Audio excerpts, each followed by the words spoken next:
Our modern lives are busy. By the time it's bedtime, we might be feeling exhausted from the day and overthinking about tomorrow. It might be tempting to want to skip bedtime reading. Here are 3 reasons why you shouldn't, and some of the books that will make bedtime a joy and not a chore. First of all, let's talk about routines. Establishing strong bedtime routines is paramount, not just for children, but for us too. Research shows that children who follow bedtime routines are more likely to go to bed earlier, fall asleep faster, sleep longer, and wake up less during the night. I mean, who doesn't want that? Most bedtime routines follow a pattern along the lines of changing into PJs and brushing teeth, but the best and most important step is reading together. If you've ever read any of Gary Chapman's books on the 5 love languages, you might remember that reading together, in particular, meets both physical touch and quality time. There's nothing better than coming together after a long day and diving into a story. Reading together also fosters parent-child bonding and helps improve moods for everyone involved.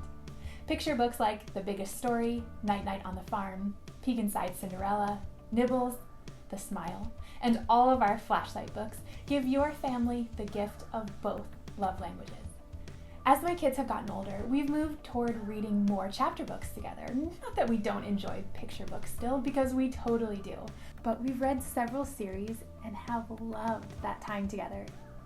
We have inside jokes about the characters like Madame le Pig and my terrible French accent from Hotel Flamingo. Freddy's Amazing Bakery was also a favorite because the characters were relatable and funny, and my children could see themselves in the storyline. A quick tip to get more reading in at bedtime is to choose one of our combined volumes. These books have multiple stories in them, which means as soon as you finish one, your kids will be begging for you to read the next story because it's just right there. We have combined volumes for younger children, like Poppy and Sam's Favorite Fairy Tales, which revives classic stories, and phonics reader collections for some rhyming fun. For older kiddos, check out our beautiful illustrated stories. Monsters, ogres, and giants, mermaids, illustrated stories from China, illustrated Greek myths, just to name a few. Bedtime reading enhances social skills and vocabulary. You can expose your children to 900,000 more words by reading aloud just 10 minutes a day than you could in normal conversation. Why not use these words for good and teach at the same time? Take this book, for example, Table Manners for Tigers, which uses words like guzzled, rueful, and chortled. These are $5 words, as my 3rd grade teacher used to say, and I get to share them with my kiddos just by reading aloud. Rhyming alphabet contains words like boisterous, feeble, and vivacious.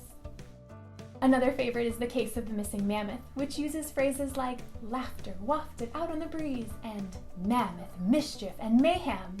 You can even add Teddy to your home to remind you about the magic of fun, family, and friendship. I'm almost always kind encourages us to recognize that to be truly kind, you have to try to look at things from other people's point of view, which is often easier said than done. You'll find words like these in many of our books that teach both social skills and vocabulary. Barbara Throws a Wobbler, Mind Your Manners, Best Behavior, How Can I Be Kind, Red, Red, Red, Miss Molly's School of Manners, Miss Molly's School of Kindness, and Fair Shares. What if, in the course of reading together, we could show children a more diverse world? What if we provided books that could be windows and mirrors so they could see themselves and the world in new and different ways? Many of our books contain characters from diverse backgrounds, abilities, and gifts. Leo and the Octopus follows Leo, a boy with autism, as he meets and bonds with an octopus at a local aquarium. All About Diversity dives into neurodiversity as well, along with racial, cultural, and geographical differences. Polly and Buster is a story about discrimination, segregation, finding your true self, friendship, and making the right choice, even when it's difficult. So when you find yourself saying, "No books tonight, it's too late," stop and think about all the good that comes from reading together. Remember that predictable bedtime routines that end with a book will build stronger bonds, reduce stress, and make bedtime easier. Remember that reading together will reinforce social skills like kindness, empathy, and good behavior. Remember that books can be windows and mirrors for our children. Remember that starting to read together before bedtime now will build a daily habit of reading that will last a lifetime.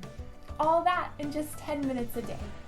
Which book would be a good fit into your bedtime routine?